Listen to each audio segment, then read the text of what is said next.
Hello, I'm going to be talking to you guys today about the Liberty Bell Center in Philadelphia, Pennsylvania, and its location, its value, and its theme. Obviously, with liberty, you automatically think freedom. Sometimes with the Liberty Bell, we also think the Revolutionary War and the colonists winning their freedom from England and King George III. But there's some unique things about the Liberty Bell that after doing some more research and looking into the background of it, it's interesting that it almost kind of was a foreshadowing as to what was to come in Philadelphia and the rest of the colonies. The Liberty Bell, like I said, is located in Philadelphia. It was originally cast, and it was originally ordered by Isaac Norris, who's the Speaker of the Pennsylvania Assembly.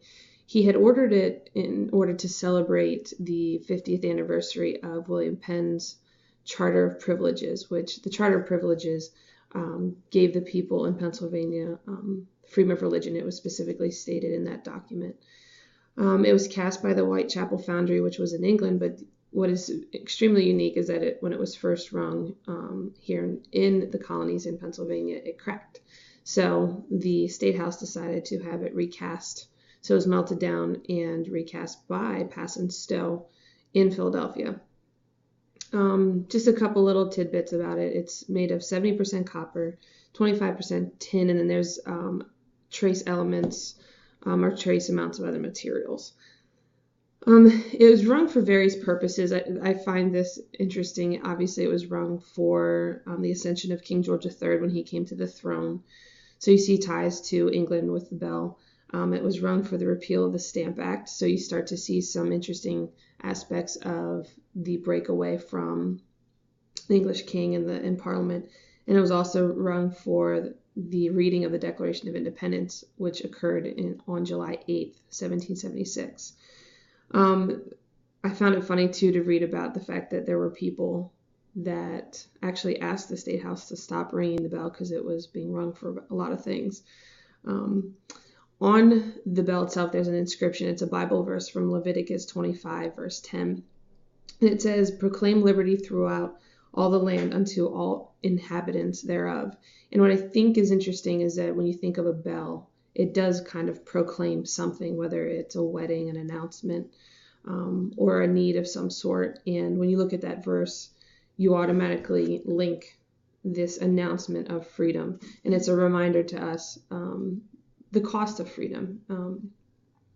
The Liberty Bell is housed today in the Liberty Bell Center in Philadelphia, and it's an incredible site.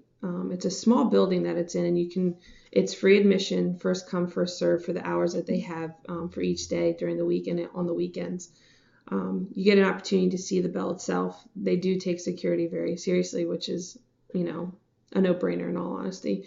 But you get to walk through, you get to read about all the different bits and pieces of the Liberty Bell, the people behind the casting of it, the ordering of it, and where it has traveled to all over the country for various celebrations. But what I think is unique about the Liberty Bell location is that it is close to Independence Hall. You literally can step out the door of the Liberty Bell Center and view Independence Hall right in front of you. So you see where the signers of the Declaration of Independence, the Constitution, were and how this plays such a huge role in our independence as a country.